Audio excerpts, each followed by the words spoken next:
Just changing it up for the second segment, Sip. That's all.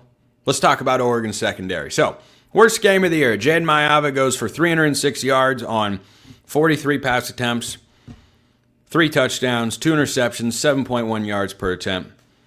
Oregon came in with the number 1 statistical pass defense in the country, and at Autzen Stadium, boy, Jayden Maiava went bonkers, right? Biggest takeaway after going back and watching the game, which I did, and might do again because it was a really fun game. I am not throwing out a major level of concern about the Oregon secondary. So, yes, they got beat sometimes. Yes, they committed some penalties. Yes, there were penalties not called. The worst play of the day at the end of the first half didn't end up leading to points because the guy misses a chip shot field goal for USC. Tanook Hines beats Brandon Finney. And, you go back and watch the broadcast, they say, yeah, Brandon Finney fell down. Fell down or was pushed to the ground? I don't know.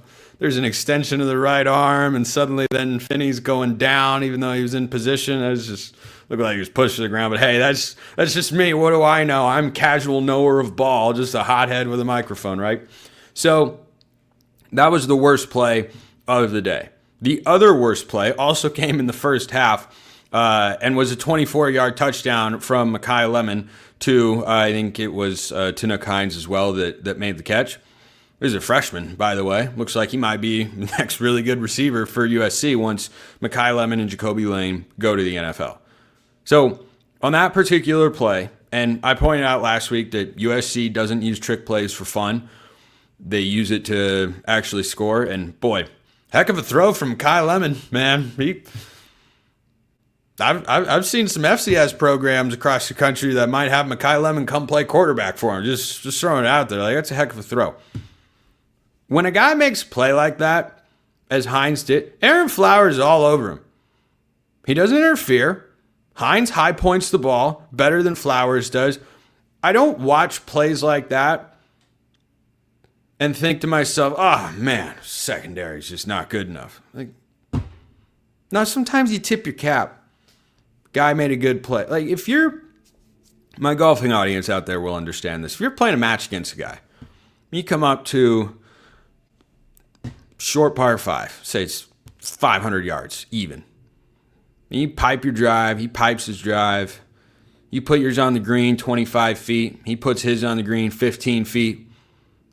You barely miss your putt on the right side. You tap in for birdie. He drains a 15-footer for eagle. Do you suck? No, you didn't play the hole poorly. You made a birdie. Like, guy made an eagle. That's just going to happen. So when you go against teams, and there are only so many in the country that have a receiving core that's on USC's level, when you go against NFL caliber receivers, it's advantage offense in football in those particular spots. Not just because of how it gets officiated, but just generally speaking. Like in basketball, you can play the best defense possible, and Kevin Durant might hit a really good shot. You can defend it perfectly. He's going to rise up and hit a tough fall away anyway. What are you going to do? You going to say that the guy defending him didn't do a good job, that he isn't a good defender? Or are you just going to say, yeah, guy made a play?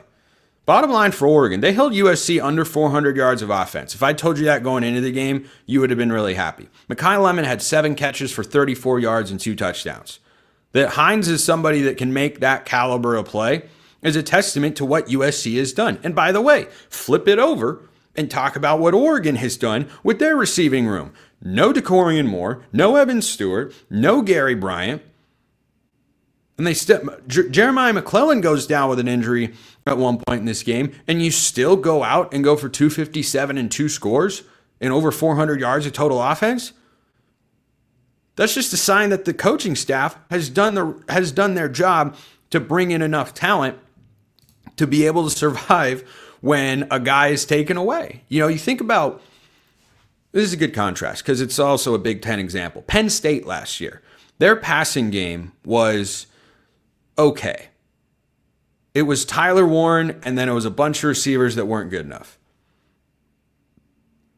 That's a fault of the Penn State coaching staff. If a receiving coach and an offensive staff in general have done their job at a program like USC or Oregon or Penn State or Ohio State, they're not reliant on one guy. So Oregon came in with a game plan of, hey, we're going to trust Brandon Finney to go one-on-one with Jacoby Lane because we trust our guy.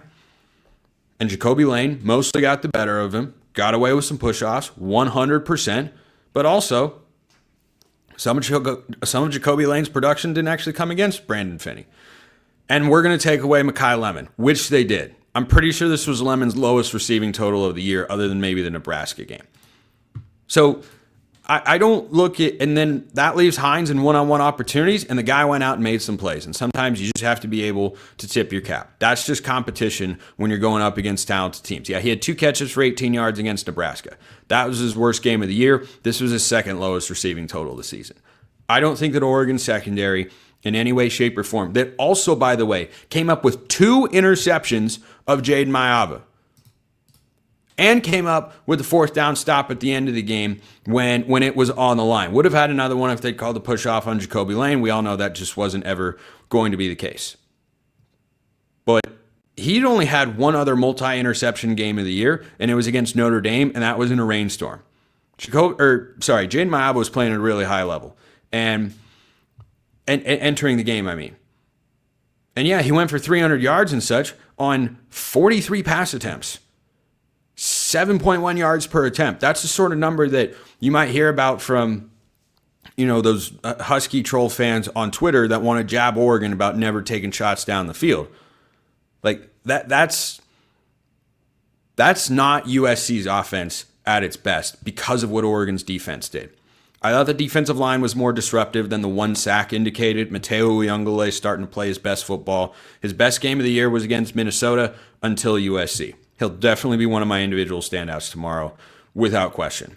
But, between the pass interference calls and the way the game actually played out, I didn't come away thinking, oh man, Oregon's secondary is terrible. Like, yeah, guys can beat you. That's football. That's competition.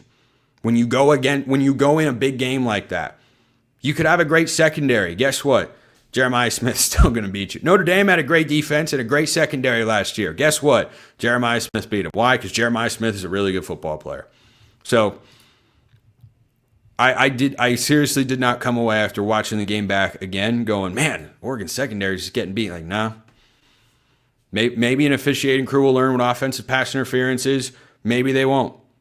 But overall, did I feel like they played some horrible, no good, very bad game? No. I really, really did not. Wasn't their best. There's room to grow. There's always room to grow with young guys. And this was a good moment to learn, like, oh, okay, there's another level of receivers that we got to be able to stop. Because eventually you might run into Ohio State, and they're going to have those guys every single year, and you got to find a way to stop it. But frankly, the biggest way to take that away, to neutralize that ability for an offense, is what Michigan did to Washington in the national championship game a couple of years ago.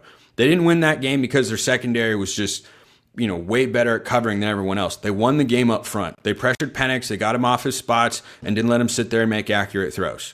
But if you give a good quarterback and NFL caliber receivers time to make plays, they're going to get made. That's just the reality. And overall, I think Oregon did a fine job. Not great, but they did a fine job. So if I come up, I'll put it to you like this. If one of you sent me an SSA, what's your concern on the secondary? I'm sitting at a 3.